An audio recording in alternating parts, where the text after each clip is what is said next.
Yo, welcome back to another edition of the Stay Off My Grass podcast. It's your boy Jeremiah back again to talk Laker basketball. Today, the Lakers took on the Heat and they lost, unfortunately, 112 to 98. The high men for the game, LeBron and Jimmy Butler, with both with 27, followed by Bam Adebayo with 23. I ain't even gonna waste no time. I'm just gonna get right into it. Oh my gosh. Well, at the start of the game, we saw the Lakers had a little bit of pep in their step. They were moving the ball, getting knocking down shots, and they were playing good first half basketball like we see them do. Then we see LeBron had a little pep in his step, a little extra oomph in his game because he was in Miami. That's what I'm a tote it up as. He was in Miami, he felt a little better. Probably want to get his old crowd a show, but didn't really work out for us. And yeah, just basic on the outside. But I'm just going, my bad. Let me get right back into the game. Let me stop playing. So we seen the Lakers finish with 20 plus turnovers tonight to the Heat, probably finished with less than 10. And simple as that, you cannot win basketball games turning the ball over 20 times. It's just not gonna work, man. Because you get fast break points, momentum shift, you get points taken away from your end that should have been a guarantee, and then the other team goes down and score those points, and then you get a 5 point swing, 6 point swing, whatever the case may be. Just one of those things, man. You cannot win we can't win the game turning the ball over 20 times. That's just a fact. But other than that, like I said, man, Lonnie Walker has, like I said yesterday, Lonnie Walker has not been himself. Like that's not the Lonnie we've seen to start the season. We've seen Coach Ham go with JTA down the stretch, Juan Toscano Anderson in place of Alani Walker or Austin Reeves. Neither one of those guys played good tonight, but JTA had a little presence when he came in. I don't think he scratched, but he didn't. He didn't probably did too bad either. But Westbrook had another Westbrook game. I don't think he did too bad, but he did have that one layup where he decided where he didn't want to, where he didn't want to dunk it or where he wanted to lay it up, and he just left it hanging on the rim. You got to make your mind up, just simply in that situation. But what have you? We didn't get the W. So let me get back into it. But like I said, 20 turnovers, that's just hard to overcome, especially when you are not an offensive threat of a team. We saw the Heat play that 2-3 zone, which forced the Lakers to fire up threes. And as we all know, the Lakers are not the best shooting 3-point shooting team in the league. They actually ranked 26th in the league in shooting threes. Probably 27th now that the other teams has played. But yeah, we've seen how the Heat had probably about the same amount of 3-pointers going into the third or fourth quarter. They both had made about 7. So I mean, it wasn't like a big disparity from the 3-point line, but there it goes again. Probably back to the turnovers is why we lost. But I just want to say I hate how everybody want to just be miraculously healthy and have a good bill of health every time the Lakers come into town and they'll go play the Lakers.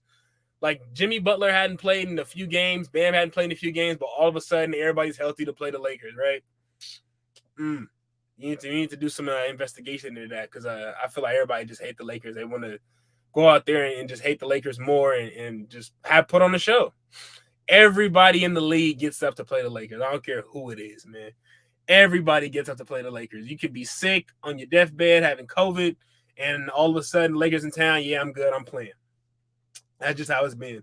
We've seen that with Joel Embiid and James Harden tonight. And I'm just. This is not even the first time this has happened all season. This is probably about the 5th time where guys have been sitting out, but when the Lakers come to town, all of a sudden they're healthy to play again. But that's neither here nor there. But I just wanted to throw that out there. Everybody seems to be healthy when the Lakers just come into town.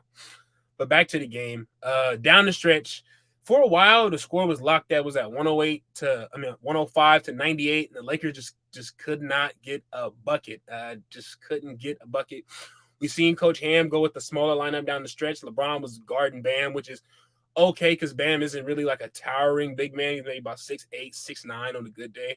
So I guess that was okay because the Heat really wasn't playing like big basketball where they have a big lineup out there against the Lakers. So I can understand why Thomas Bryant, wasn't in the game or Wendy Gable wasn't in the game down the stretch.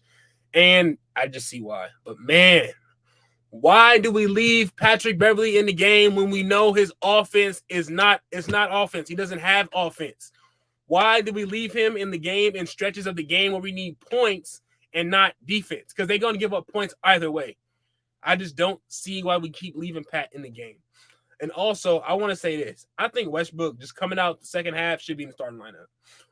If Patrick Beverley's defense is so good and that, I guess, it's not affected by him sitting on the bench, but coming out of the halls in the second half, the Lakers just cannot get anything started. Like, offense is slow, and that's when you see the Lakers fall behind, get to those 20-point deficits. Excuse me. They get to those 20-point deficits and just never, ever, they're not able to get out of those. So I feel like Westbrook on the floor would at least push the pace, keep the offense moving, get the guys running back and forth. So I do want to say that much. I don't think Patrick Beverley coming out the second half should be starting. And then again, we didn't get good games from AR nor Lonnie Walker. Lonnie Walker's been sleepwalking these last few games. I like that. Sleepwalking Lonnie Walker. But man, this is the second of a back-to-back. I thought the Lakers would do much worse. I thought they was going to get blown out by 20 just based on the way that third quarter went. But, they kept it close, and they did not score. I don't think they scored that last, 4 or 5 minutes of the game. They were locked on 98 for a long time, just could not get a basket, kept turning the ball over. And it's not like the Heat didn't give them chances. The Lakers kept getting stops, grabbing rebounds. They just could not get a score on the other end, whether that was a turnover or just missed shots or Patrick Beverley shooting threes or whatever the case may be. Man, I wasn't expecting too much going into that game. I didn't think I thought the Lakers might have a chance just based off what they showed us last night in Orlando. But, man, I believe I was wrong. I was wrong to believe in the Lakers was going to, change their ways. But back to the game. We finished the game. Didn't get the dub. Next game is against the Hawks. I believe they will be without Trae Young. I'm not sure if he's playing, but a Hawks team without Trae Young.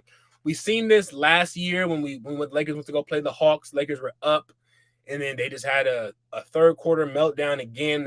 And the Hawks took advantage of that and won the game.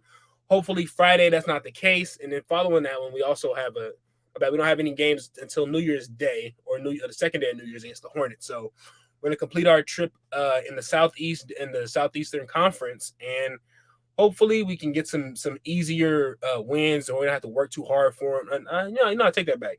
We need to work hard for our wins. Hopefully we can get some wins and play hard, and we get guys like Lonnie and AR back on track because they just both had terrible games tonight.